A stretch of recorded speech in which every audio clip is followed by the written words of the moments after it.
Espero que seu coração esteja aberto e que você receba mais do que informação, uma descarga de fé, uma provocação de Deus, porque eu creio que Deus quer que a gente viva de forma sobrenatural tudo aquilo que fazemos, né? Não é apenas o relacionamento com Ele, a vida familiar, financeira, os negócios, né? Nós precisamos viver um nível crescente, cada vez maior de intervenção de Deus na nossa vida. E o tema da minha mensagem essa manhã é negociando com Deus.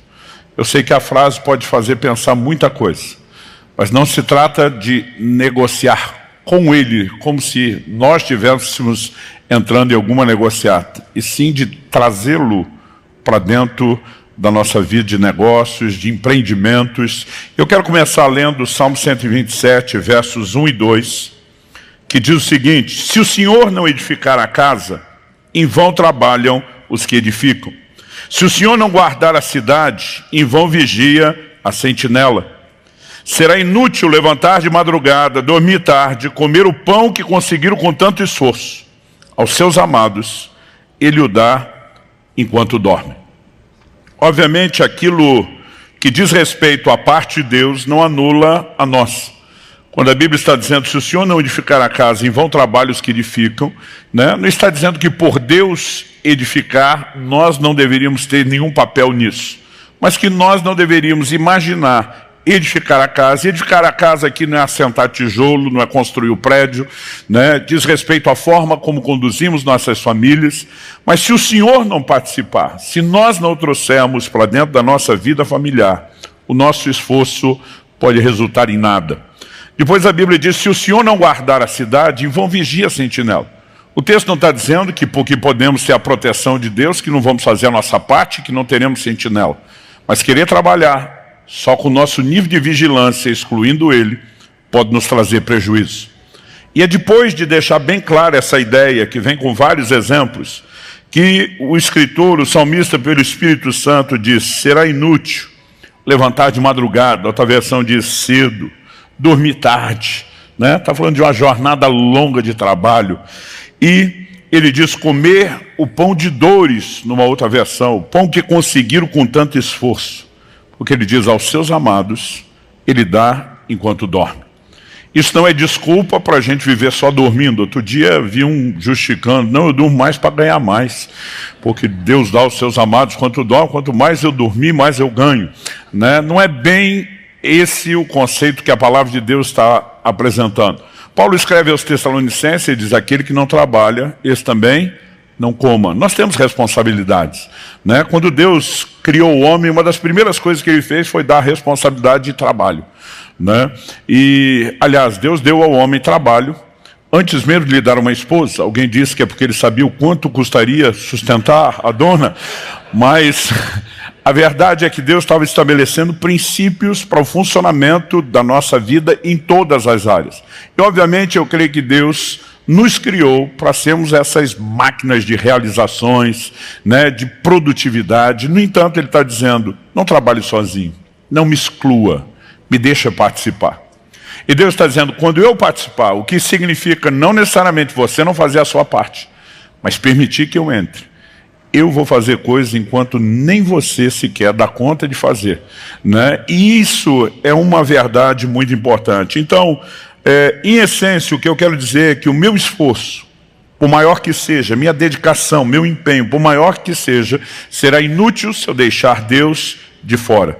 E Deus quer em cada área da minha vida, mas em especial nos nossos negócios. E quando falo dos negócios, eu quero falar de todo tipo de empreendimento, né? Eu presido várias associações sem fins lucrativos. A gente não tem o propósito de ter lucro ou ganho pessoal com aquilo, mas são empreendimentos que requerem de nós dedicação, trabalho, gestão, e a gente quer que a roda vire, quer que a coisa funcione. E eu quero deixar aqui tudo o que possa caber dentro dessa declaração para mim e para você. E Deus quer que eu e você possamos reconhecê-lo como não apenas parte, mas a parte determinante do sucesso nos nossos negócios. Em Deuteronômio, no capítulo 8, nos versículos 17 e 18, Deus diz, portanto não pensem, a minha força e o poder do meu braço me conseguiram essas riquezas. Pelo contrário, Lembre-se do Senhor seu Deus, porque é Ele quem lhes dá força para conseguir riquezas, para confirmar a aliança que, sob juramento, prometeu aos pais de vocês, como hoje se vê. Então Deus estava dando advertência: quando vocês entrarem na terra prometida, tiverem prosperado, não diga foi o meu braço, não diga eu sou o cara, não diga eu consegui. Deus está dizendo: você vai se lembrar do Senhor seu Deus, Ele te dá o poder de adquirir riquezas. Ou seja, Deus está dizendo: você não vai chegar lá sozinho, e eu não quero que quando chegar, imagine que conseguiu alguma coisa sem mim. Com essa perspectiva, eu gostaria de tentar chamar a sua atenção para algumas coisas que eu creio ser importantíssimas quando falamos de negociar com Deus. A primeira delas diz respeito, eu quero apresentá-lo na forma de uma pergunta, diz respeito à questão da vontade de Deus. A pergunta é: a vontade de quem deve ser realizada?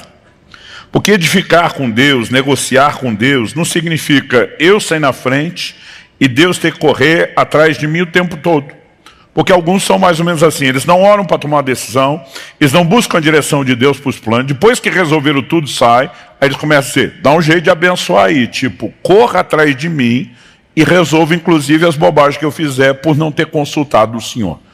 E muitas vezes nós já erramos nesse quesito de não buscar a vontade de Deus. Tiago, capítulo 4, dos versos 13 a 15, diz o seguinte: vocês que dizem, hoje ou amanhã iremos a tal cidade, negociaremos, ganharemos dinheiro, deveriam primeiro dizer: se o Senhor quiser e se vivermos, faremos isso ou aquilo. Então ele está dizendo, antes de um projeto, que obviamente visa o lucro, antes de um projeto que visa a sua prosperidade ser estabelecido, questione qual é a vontade de Deus. E a vontade de Deus nunca diz respeito só aos negócios. Eu vejo pessoas que mudam de cidade por propostas de emprego, e eles avaliaram, e tudo realmente no emprego, no ambiente dos negócios é o melhor. Mas não pararam para se perguntar se vai ser bom para a família, se vão ter uma igreja onde possam criar os filhos, e o resto do pacote parece que assim, se for bom para as finanças, está tudo bem. Nós precisamos aprender a importância de buscar a vontade de Deus. Ontem uma pessoa conversando comigo dizia: pastor, o que o senhor considera uma das coisas assim mais importantes no ministério? Eu falei: eu vou te responder algo que não é só para o ministério, é para a vida. É viver a liderança do Espírito Santo. É andar não só na vontade claramente revelada na Escritura, aquilo que é princípio que já nos foi exposto e revelado, mas aquilo que a gente não sabe. A Bíblia não diz em que cidade eu e você deveremos estabelecer um negócio e ganhar dinheiro, mas diz que a gente deve dizer, se Deus quiser, porque Ele tem planos personalizados. E a única forma de ter acesso a isso é através da oração, rendendo-se à vontade dEle e confiando que o Espírito Santo vai trazer direção e confirmação. Eu tenho aprendido há muito tempo que a prosperidade, ela é determinada pela disposição de obedecer à voz de Deus. Então, às vezes, as pessoas querem saber: cara, o que você fez para dar certo essa área da sua vida? O que você fez para dar certo nessa questão do ministério? O que você fez naquela? Eu normalmente digo: a gente tem procurado seguir a liderança do Espírito Santo. Porque o que Deus quer que eu faça pode até ter resultados similares ao que uma outra pessoa foi chamada por Deus a fazer, mas não significa que nós vamos ter necessariamente os mesmos processos. E muitas vezes pode parecer confuso alguma direção de Deus. Filipe está no meio de um avivamento em Samaria, está chacoalhando a cidade de uma forma extraordinária. E a Bíblia diz que Deus fala com ele: vai para aquela estrada que está deserta, tipo que não tem ninguém. Não só não está acontecendo nada, mas não tem ninguém. A Bíblia diz que prontamente ele obedece. E quando ele chega lá, realmente não tinha ninguém parado por lá. Mas ele chega no timing correto da passagem de uma pessoa. E deixa um avivamento de uma cidade inteira por causa de uma pessoa. Ele ganha aquele etíope para Jesus. E a tradição, esse registro não está na Bíblia, mas a tradição, e há muitos registros antigos, indicam que esse camarada espalhou o evangelho por toda a Etiópia. Aquele que parecia um trabalho pequeno, ia determinar o curso não só de uma cidade, mas de uma nação. Muitas vezes nós não sabemos quais são os desdobramentos. E justamente por isso nós temos que confiar em quem sabe e viver a liderança dele. Agora, isso não vale apenas para uma direção ministerial, vale para tudo que nós vamos fazer. Gênesis, no capítulo 26, nos versos 1 a 6, sobreveio fome à terra, assim como tinha acontecido nos dias de Abraão. Então Isaac foi a Gerar encontrar-se com Abimeleque, rei dos filisteus. O Senhor apareceu a Isaac e lhe disse: não desça ao Egito, mas fique na terra que eu lhe indicar. Habite nela e serei com você e o abençoarei. Porque a você e a sua descendência darei todas essas terras e confirmarei o juramento que fiz a Abraão, seu pai. Multiplicarei a sua descendência como as estrelas do céu e a ela darei todas essas terras. Na sua descendência serão benditas todas as nações da terra, porque Abraão obedeceu a minha palavra e guardou os meus mandamentos, os meus preceitos, os meus estatutos e as minhas leis. A Bíblia diz: Isaac, pois, ficou em Gerar. Era o conselho que toda a consultoria da época daria? Não. Mas quando Deus dá uma direção, a gente obedece. Resultado, versos 12 e 13 de Gênesis 26 diz: Isaac semeou naquela terra e no mesmo ano recolheu 100 por 1, 100 vezes mais, porque o Senhor o abençoava. Ele enriqueceu, continuou prosperando e ficou riquíssimo. E você precisamos entender que eu com Deus é diferente de Deus comigo. Você com Deus é diferente só Deus com você. Não é você que sai na frente liderando e Deus é o seu mero sócio ajudante que corre atrás dizendo: sou aqui para fazer tudo aquilo que você determinar. Mas quando nós entendemos que nessa parceria Deus é não só o sócio majoritário, mas o Senhor das nossas vidas, e permitimos que Ele nos direcione, não só por meio de se render a essa vontade personalizada, mas de não nos dobrarmos diante daquilo que é princípio que não pode ser negociado.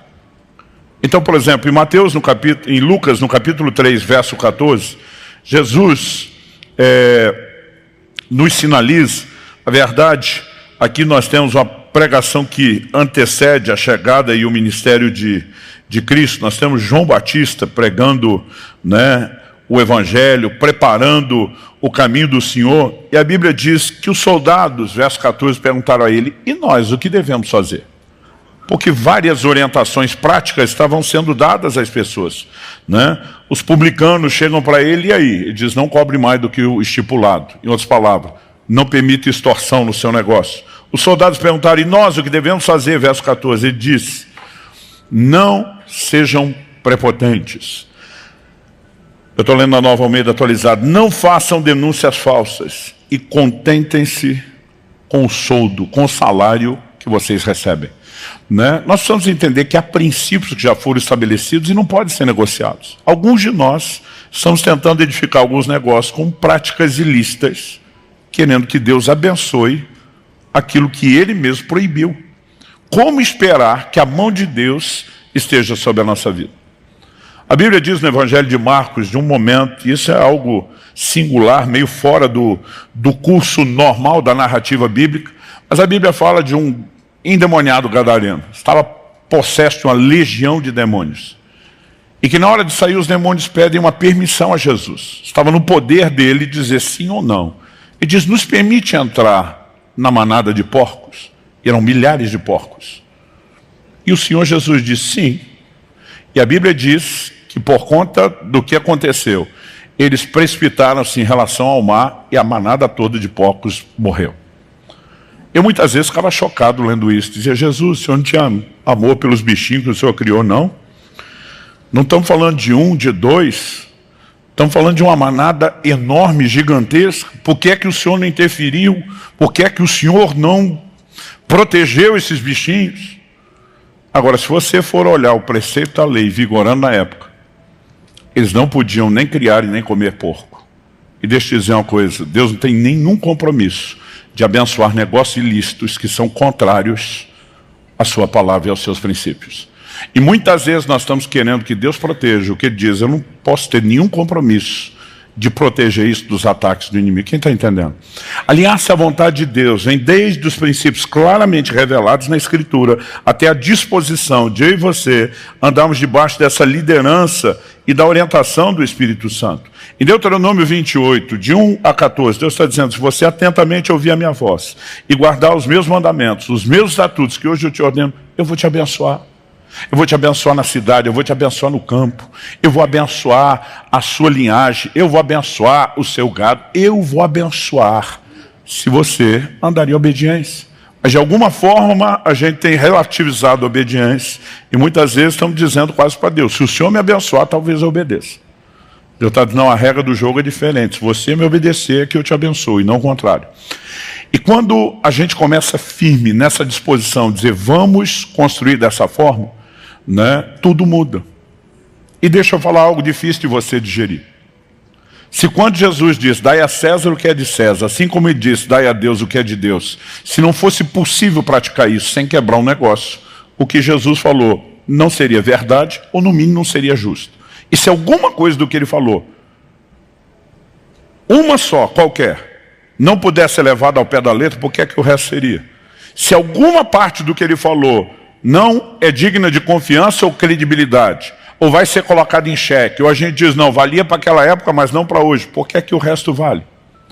A verdade é que eu e você vamos precisar de um nível de fé, de que andar debaixo da palavra e da vontade de Deus nos permite viver de forma extraordinária, sobrenatural, e a intervenção de Deus. Quem está entendendo, diga amém.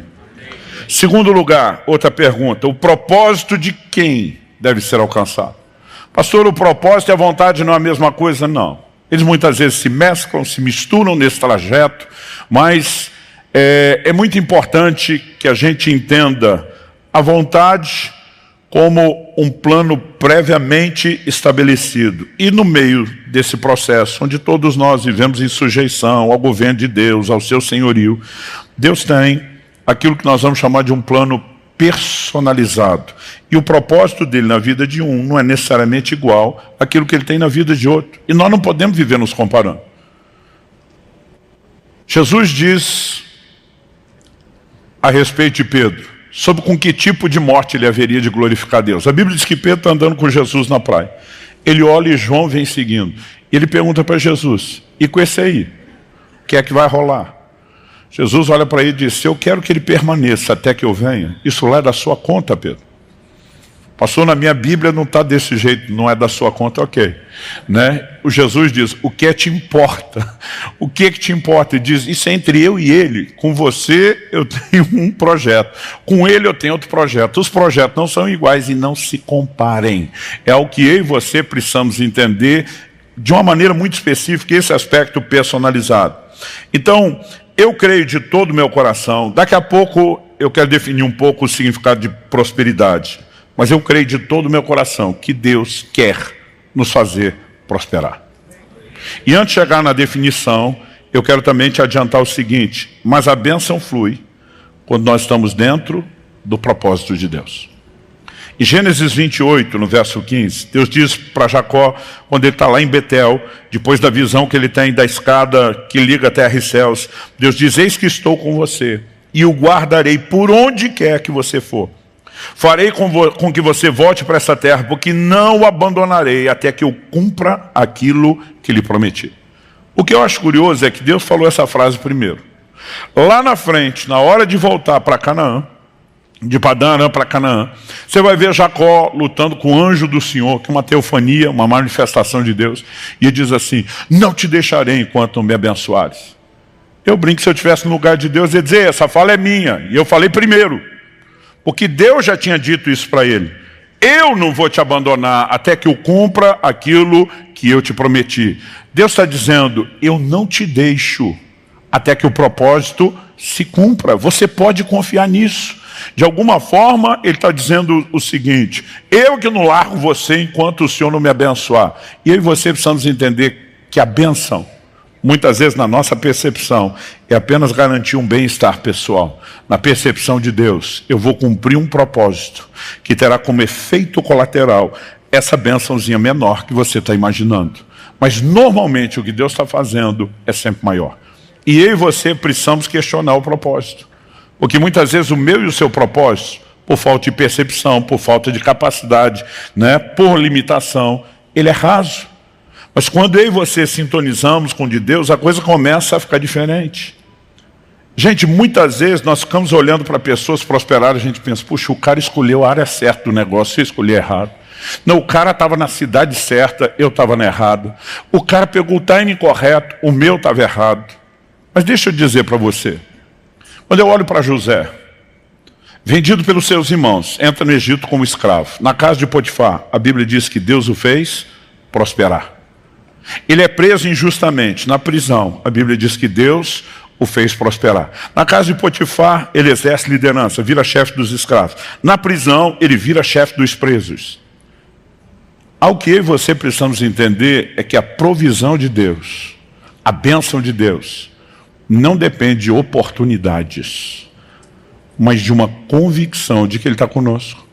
Abraão precisa separar de Ló, que era uma coisa que ele não devia ter feito desde o início. Deus diz, deixa tua terra, a tua parentela, e diz, vou largar todo mundo, mas esse menino sem pai, esse sobrinho precisa de mim, eu vou levá-lo. Enquanto Abraão não se separou de Ló, Deus não voltou a falar mais nada para ele. Muitas vezes nós estamos pedindo que Deus dê liderança, imagina ele olhando para mim e para você, dizendo, você não fez nem a primeira parte que eu falei, por que é que eu vou revelar o resto do plano?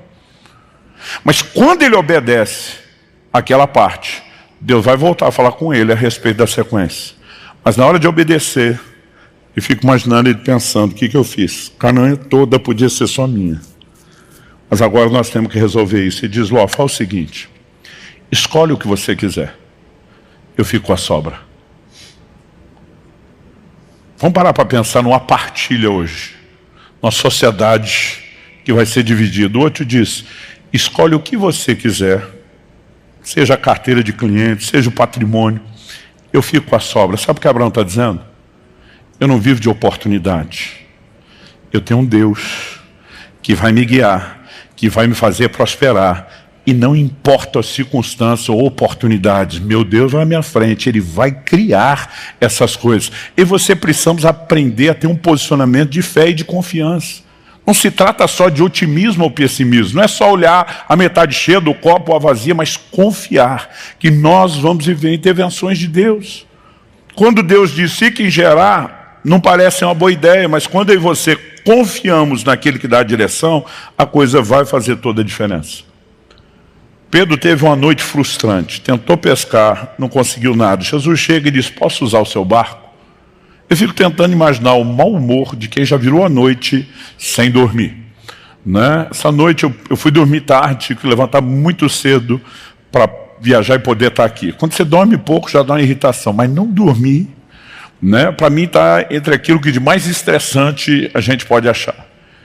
Eles estão talvez tentando reagrupar, repensar o que fazer. Agora Jesus chega e diz, posso usar o seu barco?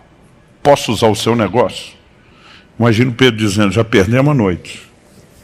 Agora vamos perder o dia de trabalho, o dia de produtividade. Mas de alguma forma, quando ele diz, ok, vamos cumprir o que é do seu interesse. Isso proporciona um ambiente para quê? Daqui a pouco ele vai ter uma pesca milagrosa, sobrenatural. Quando nós colocamos Deus à frente, isso faz toda a diferença.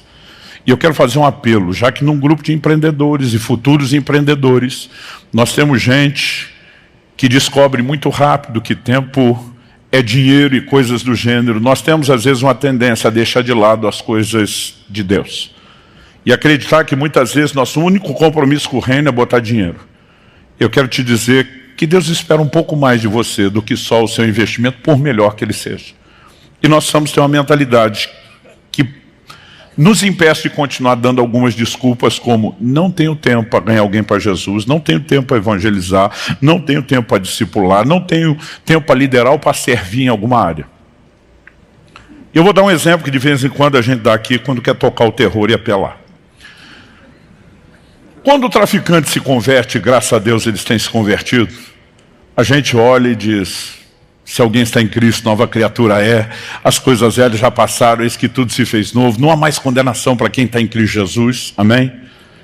Você concorda que ele é uma nova criatura, foi perdoado por Deus, mas concorda que ele vai ter que mudar de ramo? Nenhum de nós concordaria que ele continuasse no ramo de negócio que ele está. E por quê? Porque o reino o reino de Deus exige algumas adequações, isso não vai ser discutido. Quando a garota de programa se converte, graças a Deus elas têm se convertido, nós vamos dizer a mesma coisa. Se alguém está em Cristo, nova criatura é, as coisas velhas já passaram, eis que tudo se fez novo. Não há mais condenação para quem está em Cristo Jesus, mas você também concorda que ela vai ter que mudar de prestação de serviço? Nenhum de nós vai discutir isso. Porque para nós é claro, você agora entrou no reino de Deus e tem que se adequar aos padrões do reino. Agora, minha pergunta aos muitos empreendedores, que em 3 décadas de pastorado estão entre o grupo, que eu mais ouço dizer que não tem tempo para as coisas de Deus, é por que eles têm que se adequar ao reino de Deus e você não? Qual é a diferença? Eu não tenho tempo, então vai ter que arrumar um jeito de ter tempo e confiar que esse tempo que a gente cede para o propósito nunca é perdido. Ele normalmente catapulta manifestações sobrenaturais, intervenções que vão fazer toda a diferença. Se nós não nos aliamos ao propósito, não adianta só entender de gestão, de como conduzir um negócio, você vai viver na margem de probabilidade estatística de qualquer ímpio. Mas se eu e você queremos viver o sobrenatural, negociando com Deus, nós vamos ter que trazer Deus para dentro. Que a motivação do negócio é o lucro. E já descobriram isso mesmo fora do sistema capitalista, que não há uma motivação que torne funcional o mercado que não seja o lucro. E mesmo na Bíblia nós vamos ver textos que falam a respeito disso. Por exemplo, quando Jesus está falando das coisas concernentes ao reino, ele usa esses exemplos. Mateus 21, 33, 34, ele fala que o reino de Deus é semelhante ao proprietário de uma vinha, que arrendou alguns lavradores, mas esperava os frutos, esperava retorno do investimento. Em Mateus, no capítulo 25, no verso 27, quando nós temos a parábola dos talentos, aquele que foi infiel, o Senhor diz, você deveria ter entregado o meu dinheiro aos banqueiros, e ao voltar eu receberia com juros. Ele está dizendo, não quero dinheiro parado, que não produza, que não trabalhe, que não gere rendimento. Em toda a percepção de negócio, a motivação, é o lucro. Agora, eu e você precisamos nos questionar. Por quê? Se vamos negociar com Deus, queremos o lucro. Porque muitas vezes nós queremos trazer para dentro do nosso negócio, ao negociar com Deus, o poder de gestão, a sabedoria de Deus, o know-how de Deus, a bênção ativadora do sobrenatural de Deus. Queremos que Ele participe de tudo, menos do lucro. De alguma forma, na hora de viver o sobrenatural, nós clamamos e diz, Deus, esse negócio não é meu, antes de mais nada é seu, mas na hora que vem o resultado, o Senhor sabe que é meu. Então eu e você precisamos questionar isso. Eu tenho dito há muito tempo, riqueza não é pecado, mas avareza é. E nós precisamos tomar cuidado com algo que assim é uma linha muito tênue. Um dia um irmão falou para mim, pastor, já dizia a Sagrada Escritura, o dinheiro é a raiz de todos os males. Eu falei, negativo, a Bíblia nunca falou isso. Ele, claro que falou. Eu falei, não falou. Falou, não falou. Eu falei, me mostra onde falou. Está num lugar lá que se o senhor me ajudar a achar, eu te mostro. Eu falei, você deve estar falando de 1 Timóteo 6, 9 e 10. Onde ele diz, o amor ao dinheiro é a raiz de todos. Aí, eu falei, isso não é dinheiro, é amor ao dinheiro. Ele falou, qual a diferença? Eu falei, a diferença é gigantesca. Porque alguém pode amar o dinheiro sem ter dinheiro. E o cara nem está falido, quebrado, mais quebrado que arroz terceira, naquele estado de chamar a mulher de meu bem, o banco confisca. Não bastasse isso tudo, ele ainda tem a raiz de todos os males, além de não ter dinheiro. Porque o problema é o amor ao dinheiro, não é o dinheiro. Salmo 62, 10 diz, se as vossas riquezas aumentam, não ponhais nelas o coração. Alguém diz com muita propriedade, errado não é o crente ter dinheiro, é o dinheiro ter o crente. Aliás, essa é uma definição antiga de avareza. O avarento não possui as coisas, são as coisas que o possuem. Agora, quando eu e você conseguimos entender, separar, blindar o nosso coração contra a avareza e buscarmos a mesma liderança, o conhecimento da vontade, do propósito de Deus, como na hora de fazer um negócio, sobre a gestão e a administração do lucro, isso vai fazer toda a diferença. Nós não podemos imaginar que Deus é o sócio ajudante querendo nos fazer crescer para que a gente consiga tudo aquilo que a gente quer. Deus, na verdade, diz, você é meu sócio ajudante. E eu quero que você cresça trabalhando comigo para que você me ajude a fazer o que eu quero. Dá para entender a perspectiva? Ela é completamente diferente. Então, em Efésios 4, 28, a Bíblia diz, aquele que antes roubava, antes presume-se antes da conversão, negócio ilícito, ele diz, não roube mais. Antes trabalhe, fazendo o que é justo. Então, vamos dentro dos princípios divinos. Mas a Bíblia diz assim, para que tenha o suficiente para si e para socorrer ao necessitado. Deus não quer dar só o que você precisa. Alguns de nós estamos tentando viver um modo de sobrevivência e ter o mínimo do que a gente precisa. Eu creio que Deus quer te dar mais do que você precisa. Mas qual a razão dele dar para você mais do que você precisa? Se ele ensina contentamento, se ele é contra o desperdício. Aliás, algo que deveria fazer a gente pensar muito a forma como gerimos tudo na vida é que Deus é contra o desperdício. Depois de multiplicar pães e peixes, Jesus diz, recolhe o que sobrou para que nada se perca. Então por que é que Deus quer dar mais? Só para você ativar o modo de ostentação? Não. Para que tenha o suficiente para si e para socorrer o necessitado.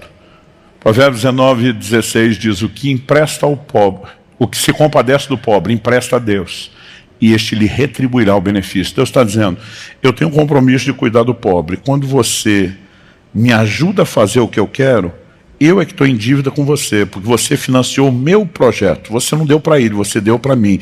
E agora quem te honra e te retribui sou eu.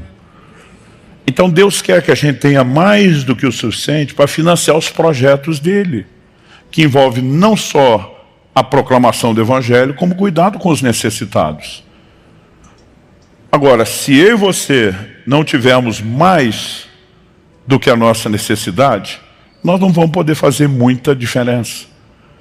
Então eu acredito que nós, quando pensamos no próprio plano e no propósito de Deus, a gente precisa ter uma convicção, ainda que eu tenha contentamento, e contentamento é algo que cada um vai entender em Deus como deve definir. O que Deus pede para um não é necessariamente o que ele pede para o outro. Algumas restrições, alguns direcionamentos, isso muda de pessoa para pessoa.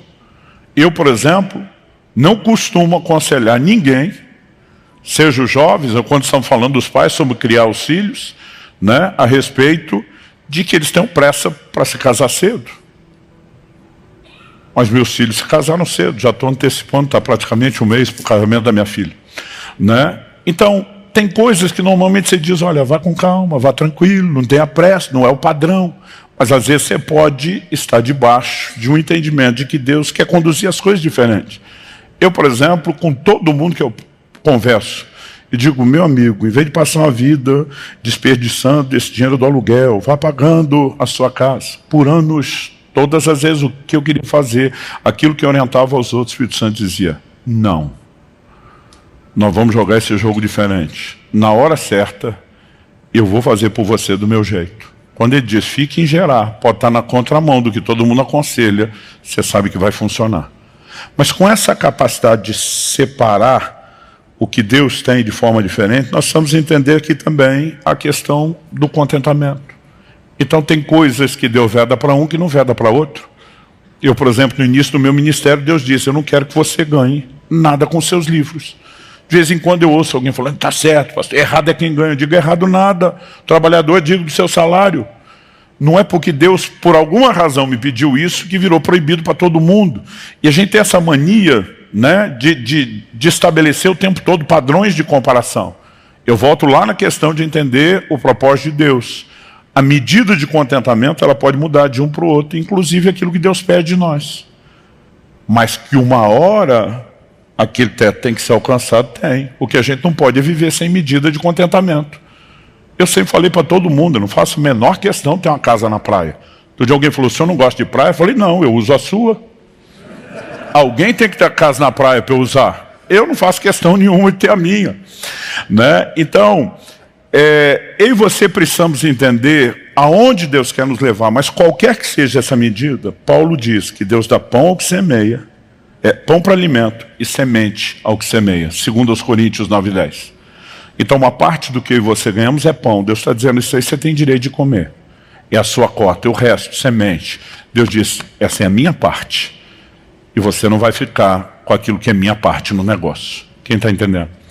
Quando a gente começa a ter esse nível de percepção, a gente vai para o lugar certo e entender o que é prosperidade. Prosperidade não deveria fazer de mim e de você algo semelhante ao leito de a uma represa, que simplesmente vai acumulando, acumulando, acumulando. Aliás, se a Bíblia não fala contra a riqueza, ela fala contra acúmulo. Não acumuleis.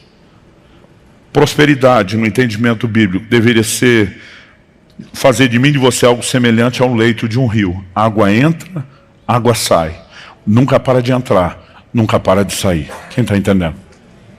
E quando nós falamos sobre essa questão de propósito, eu acredito que é uma das coisas que nos permite viver o sobrenatural. Nos meus primeiros anos como pastor, morava ainda em Guarapuava, aqui mesmo no interior. E eu me lembro de um dia que eu estava conversando com um irmão, e era simplesmente curiosidade. Eu falei, cara, você é um engenheiro agrônomo, trabalha com plantio, como que funciona a gestão de produtividade? E ele começou a me mostrar o tipo de programa que ele tinha, o que não, o que controlava, o que não, desde em cada área do plantio, eles controlam a quantidade de chuva, o tipo de insumo que se coloca, se a terra tem necessidade de alguma reposição, como calcário, e ele está lá me explicando. Ele falou, com isso, a gente vai conseguindo mapear pelos resultados o que faltou, o que ajudou, e nós vamos mudando. Ele falou assim, e ano após ano a gente consegue ir subindo produtividade. Eu lembro que naquela hora me deu um impulso do Espírito Santo. Eu falei, você tem alguma meta? Ele falou, tenho. Ele falou, minha meta é tanto... Eu não me lembro agora se era por alqueire ou por hectare, mas esse nível de produtividade. Falei, você alguma vez já chegou lá? Ele falou, ainda não, nem nas melhores áreas, mas todos os anos nós estamos crescendo. E é possível que daqui a alguns bons anos a gente consiga bater essa meta. Na hora que ele falou isso, o Espírito Santo falou comigo, pergunta para ele qual é a pior área de todas.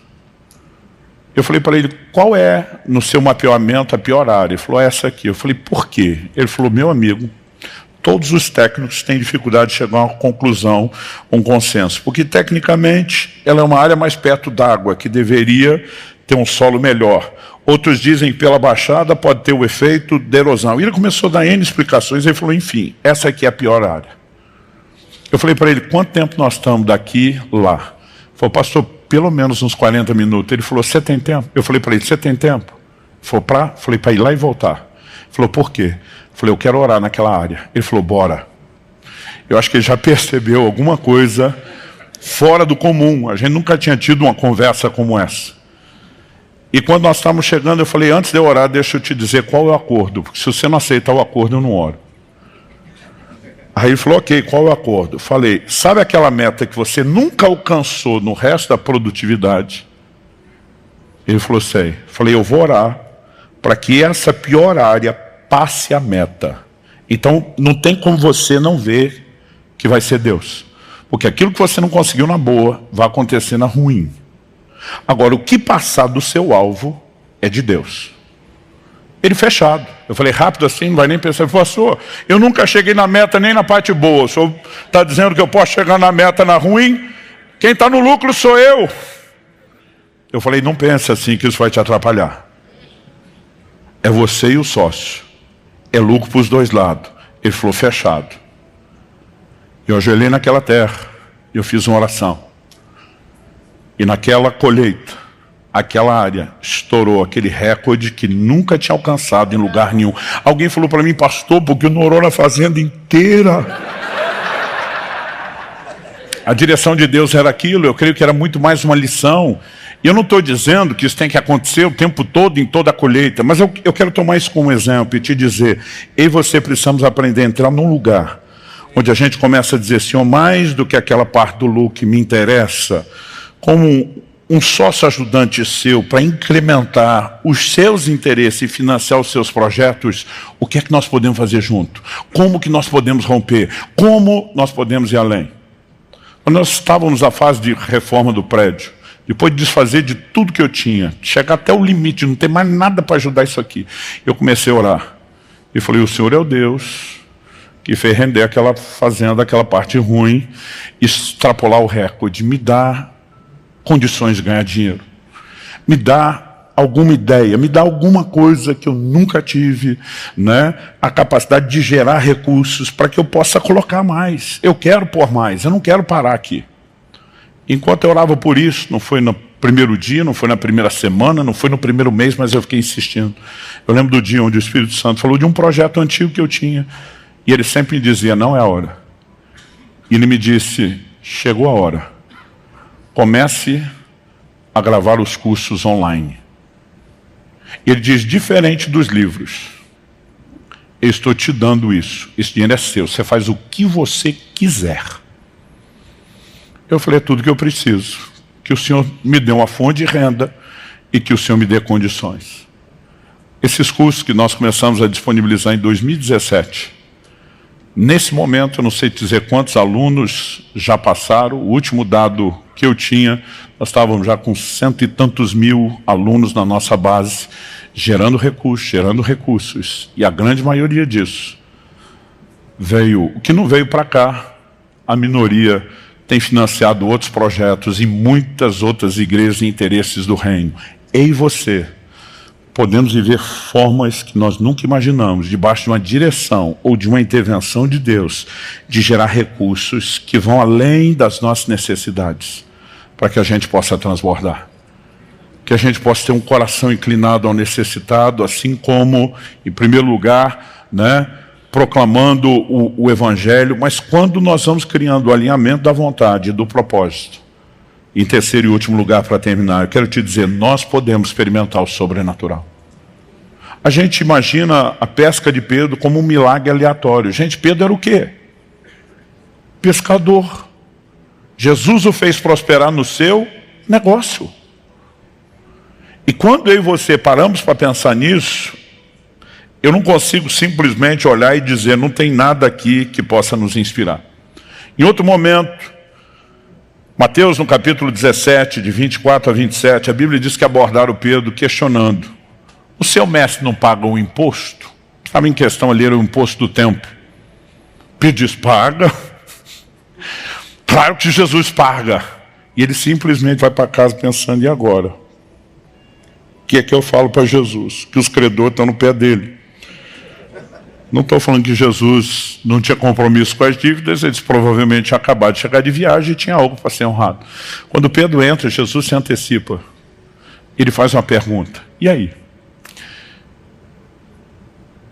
Quem que deveria ser cobrado a respeito dos impostos? Essa pergunta de Mateus 17, Jesus está discutindo a legitimidade dos impostos. E há muitos tipos de explicação, para quando Jesus pergunta para ele, de quem os reis da terra cobram os tributos? E ele pergunta, dos sírios ou dos estranhos? Pedro responde, dos estranhos. Jesus diz, logo os sírios estão isentos. Há N probabilidades de explicação por que Jesus falou isso. Alguns estão querendo dizer que ele, como era da linhagem de Davi, da linhagem real, era isento. Eu não sei qual era o motivo, mas de qualquer forma, se é esse, ou se outros possíveis, que eu não quero que a gente entre em digressão aqui, em outra direção, Jesus diz, mas para que não os escandalizemos, independente de estar ou não certo, eles vão pagar esse imposto? E ele diz para Pedro, vá ao mar, jogue um anzol. A maior parte do tempo Pedro não pescava com anzol, pescava com rede. Mas Deus diz, jogue o anzol, porque é para pegar um, não é vários. Pega o primeiro peixe que fisgar, e quando você abrir a boca do peixe, você vai encontrar uma moeda. Pedro vai lá, um tiro certeiro. Eu não sei quantos pescadores temos aqui, mas eu nunca vi alguém dizer que pescou um peixe com moeda ou qualquer outro tipo de coisa de valor dentro. Agora, o Senhor está dizendo, vai lá, naquele monte de água, com aquele monte de peixe, e simplesmente só obedeça e joga. Você não vai pegar o peixe, eu vou trazer o peixe no seu anzol. Dentro do peixe tem a provisão. E Pedro foi lá, pescou, tirou a moeda. Só que Jesus diz assim, pega essa moeda e entrega aos cobradores para pagar o meu imposto e o seu. Sabe o que ele está dizendo? Pedro, você está preocupado com os meus interesses? Eu também me preocupo com os seus. Nós vamos resolver o problema de nós dois, o meu e o seu. Negociar com Deus nos permite não apenas participar do propósito dele, mas participar dos lucros, dos benefícios, obviamente sem se apropriar disso. Mas quando eu olho para essa intervenção, e é mais uma de muitos exemplos sobrenaturais, o que é que me chama a atenção aqui? Que Deus tem solução para o nosso problema, e não só explicação. Inclusive, muitos de nós estamos precisando de um desafio de fé para pagar impostos maior do que o de Pedro, mas entender que a provisão sobrenatural, ela também pode se manifestar por vias naturais. Deus mandou Pedro pescar porque é o que ele sabia fazer. Ele diz, vou usar a sua expertise, eu vou usar o seu negócio, eu vou interferir em seu favor nessa área específica. E aí não resolve só o problema de Jesus, resolve o de Pedro, não é só o de Pedro, é o de Jesus. E esse pacote, eu não sei você, mas eu acho fascinante. 2 Reis, capítulo 6, fala que os filhos dos profetas reconhecem que o lugar, aí estamos falando de ministério, era pequeno, eles entram num projeto de ampliação. E quando vão lá cortar a árvore, um deles estava cortando, e a Bíblia diz que o machado escapou do cabo e caiu dentro d'água. O cara entra em desespero, o machado era emprestado. O que é que eu vou fazer? Muitas vezes eu e você ficamos imaginando o que é importante e o que não é para Deus intervir e operar milagre. Quando eu e você deveríamos acreditar que Deus não faz um milagre porque o machado é importante, mas porque nós somos importantes. A necessidade não era do machado, era da pessoa que pegou emprestado, não teria como devolver e não teria como continuar a produtividade. Eu quero falar algo que eu creio que tem um peso profético nessa manhã. Eu creio, e creio de todo o coração, que Deus quer levar alguns de vocês a recuperar uma produtividade que tem sido perdida. Coisas que pararam, e não estou falando só de efeito de pandemia, coisas que se interromperam, coisas que foram paralisadas. O Eliseu diz, onde é que está onde é que caiu? Diz, foi aqui. Ele pega o cabo, lança na água, e a Bíblia diz que o machado flutuou. Gente, na minha cabeça era mais fácil de eu dizer, vou abençoar a sua pineia, você mergulhar até conseguir achar, e você trazer de volta. O machado flutuar faz sentido para você? Irmão, milagre nunca faz sentido. Milagre é milagre. E se fizesse sentido, não era milagre. Mas nós podemos viver intervenções sobrenaturais. E eu creio que nós estamos nos aproximando de um tempo onde Deus quer despertar o nosso coração, a nossa fé, nos levar a um lugar de alinhamento e dizer, eu não vou apenas aumentar a minha parte do lucro enquanto sócio dele. Eu quero ajudá-lo a aumentar dele e cuidar dos interesses dele. Eu também vou ser beneficiado, mas vou ser beneficiado com o coração alinhado ao dele, agindo da forma correta, entendendo quais são meus limites, e não só preocupado em não avançar no que é dele, mas usar e administrar bem aquilo que é dele. Agora, a pergunta a ser feita é, se é possível a semelhança de Isaac, colher em tempos de crise, será que eu e você vamos só sentar, chorar e reclamar que nós estamos num momento econômico de pós-pandemia, que tem uma guerra ou possíveis outras afetando o cenário, ou que as eleições não aconteceram do jeito que nós esperamos, então agora é só esperar o pior? Eu e você podemos trabalhar com toda a previsibilidade humana necessária, mas eu e você podemos entender que nós podemos viver resultados que ninguém mais tem, porque eles não têm o sócio que eu e você temos. Porque eles não entenderam a bênção, o privilégio, a honra, a alegria que é de negociar com Deus.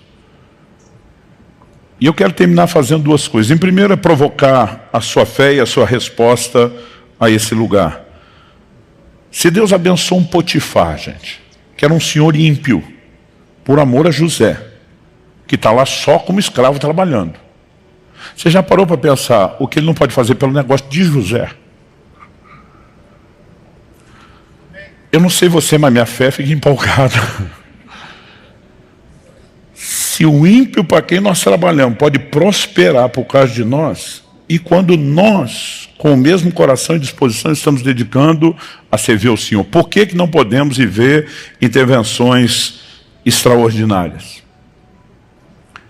No Salmo 114, do verso 12 ao 15, tem uma oração que eu faço desde a minha adolescência. Que os nossos filhos sejam na sua mocidade como plantas viçosas. Que as nossas filhas sejam como colunas esculpidas para um palácio. Que os nossos celeiros transbordem, cheios de todo tipo de provisões. Que os nossos rebanhos produzam a milhares e a dezenas de milhares em nossos campos. Que o nosso gado seja fértil e as vacas não percam as suas crias. Não haja gritos de lamento em nossas praças. Bem-aventurado o povo a quem assim sucede. Sim, feliz é o povo cujo Deus ou cuja nação é o Senhor. Normalmente a gente fala da nação cujo Deus é o Senhor, só falando de gente que professa fé. Aqui a Bíblia está falando de um povo que experimenta as intervenções de Deus na sua casa, na sua família, nos seus negócios, que está alinhado ao propósito, que vive o sobrenatural.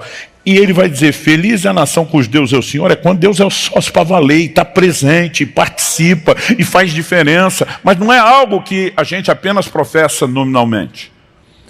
Agora você consegue imaginar, se um exército de nós começar a viver os seus negócios como sócios de Deus, o impacto que nós podemos produzir na nossa própria economia e na economia do país? Eu acredito que está chegando um tempo onde Deus vai cumprir aquilo que é repetido nas Escrituras. Ele vai tirar do ímpio para depositar na conta do justo. Mas não vai ser qualquer justo. Deus está procurando os bons mordomos. Deus está procurando aqueles que decidiram negociar com Deus, dizendo, se o Senhor não edificar a casa, em vão trabalham os que edificam. Se o Senhor não guardar a cidade, em vão vigia a sentinela. Inútil vos será levantar cedo, repousar tarde, comer o pão de dores, porque aos seus amados Deus dá enquanto dorme. Eu quero lançar um desafio para você. Eu sei que muitos de nós estamos em fases, estágios de maturidade diferentes. Nós temos aqui gente nova convertida, nós temos gente que está servindo a Deus há muito tempo. Nós temos gente que já tem um certo entendimento da palavra, outros estão ainda no início de um processo de aprendizado e discipulado. Gente que já teve muita experiência com Deus, gente que ainda não. O que eu estou falando não é para um grupo ou outro. Talvez a forma como cada um de nós podemos viver isso seja diferente. Até porque os propósitos não são iguais. Mas que nós podemos viver o sobrenatural, nós podemos. Como em Mateus 6, Jesus aconselha discrição, inclusive a respeito de como doar, eu faz muito tempo que eu tomei uma opção, até porque a nossa vida acaba se tornando muito pública, que às vezes não dá testemunhos demais de coisas que estamos experimentando e vivendo, porque em alguns casos você pode ser mal entendido se não tiver explicação demais, e eu não gosto de dar explicação demais. Mas tem sido tão precioso, tão extraordinário ver o que Deus pode fazer, a maneira como Ele pode prover recursos para que a gente coopere com os planos dEle. Eu acabei de voltar de 2 semanas em Portugal. Nós inauguramos a nosso alcance em Braga, no norte de Portugal. Eu fiz uma oração a Ti, Deus, eu gostaria de voltar. Entre outras coisas que eu quero fazer e ajudar esse trabalho lá. Eu gostaria de voltar deixando pelo menos 1 ano de aluguel pago, adiantado. O tempo todo eu tenho orado para Deus. A gente olha aquela outra igreja, aquela outra na outra cidade, aquela. O que é que eu posso fazer? O que eu posso? Se tem hora que Deus diz, eu quero que você invista nisso. E tem hora que eu falo para Ele, eu posso te pedir isso? Mas sabe, é gostoso demais você poder experimentar o tempo todo intervenções divinas. E eu voltei feliz que só, que todas as metas dos nossos desafios, dos milhares de euros que precisavam ser deixados lá, foram deixados. Deus tem feito o tempo todo coisas extraordinárias. Eu falo para Ele, é top demais esse negócio, é muito empolgante. E eu quero te encorajar. Eu sei que o que eu falei com aquele agricultor naquela ocasião, era uma palavra específica para ele, não era para todo mundo.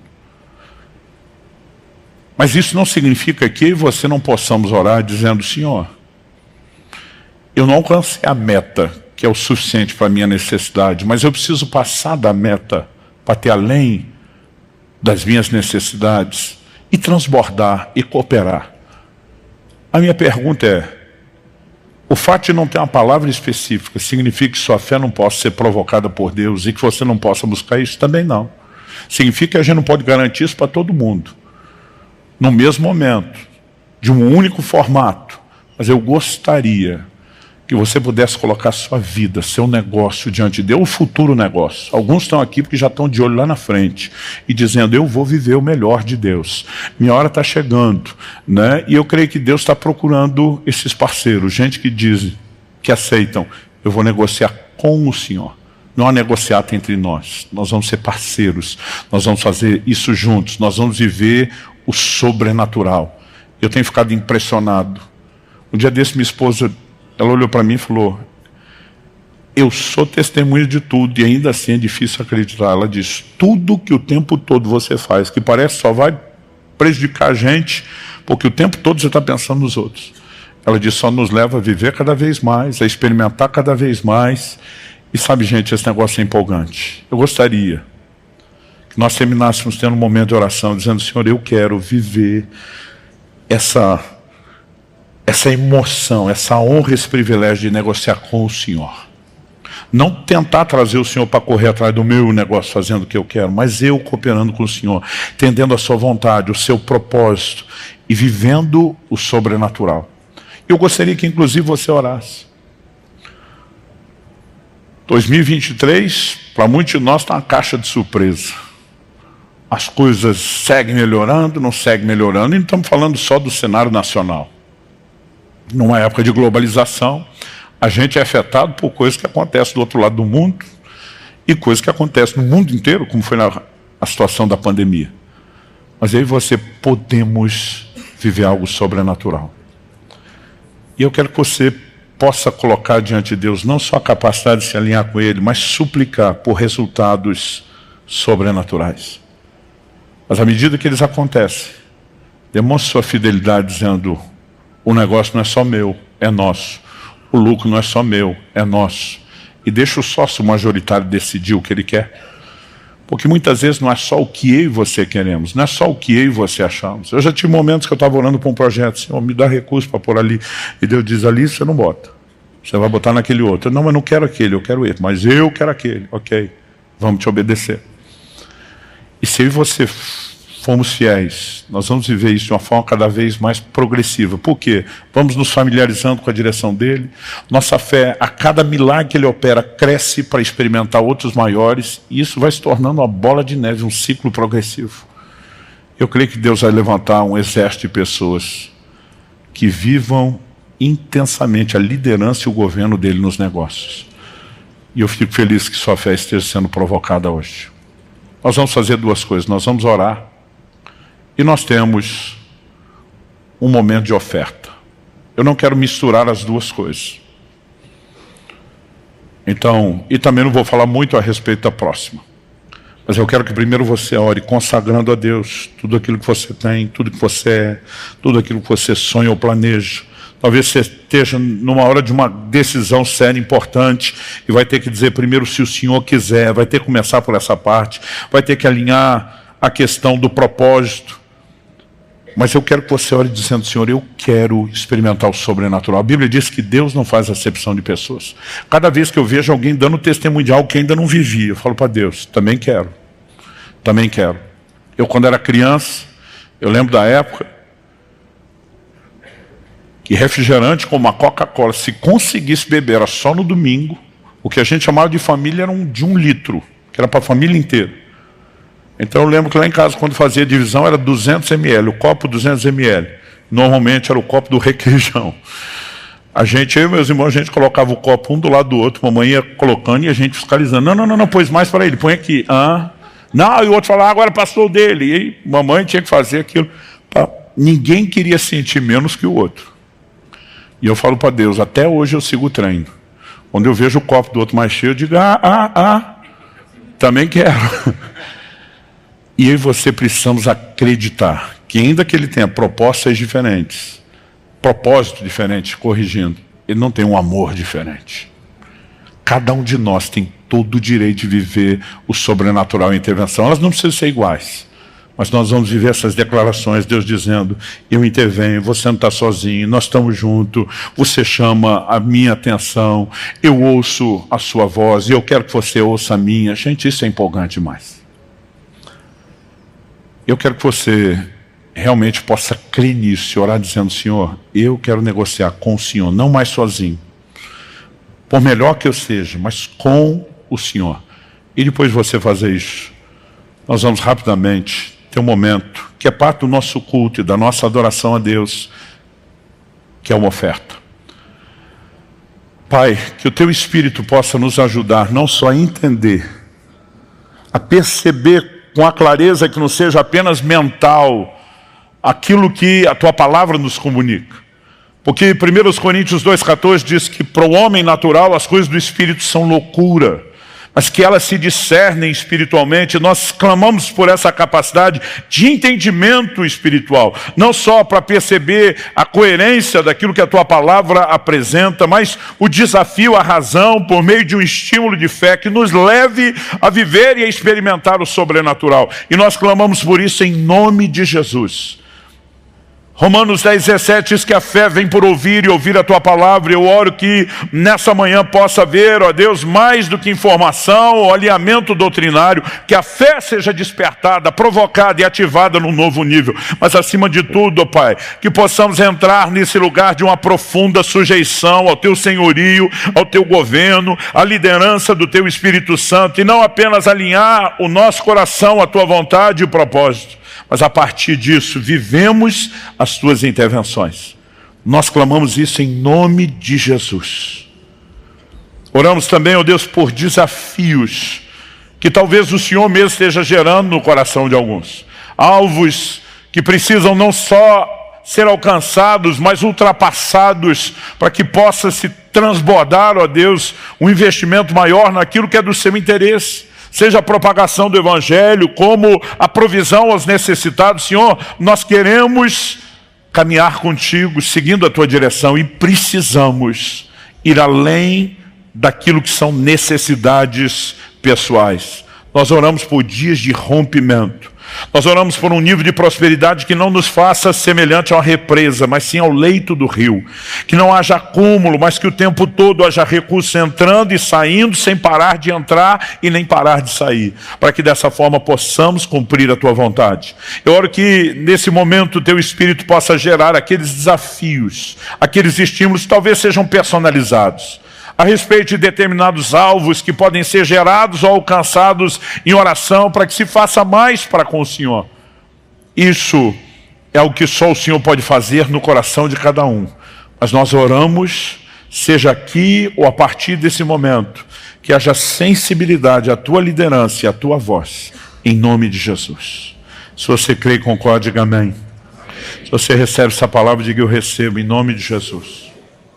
Confira esta outra linda pregação, que pode tocar seu coração e inspirar sua fé.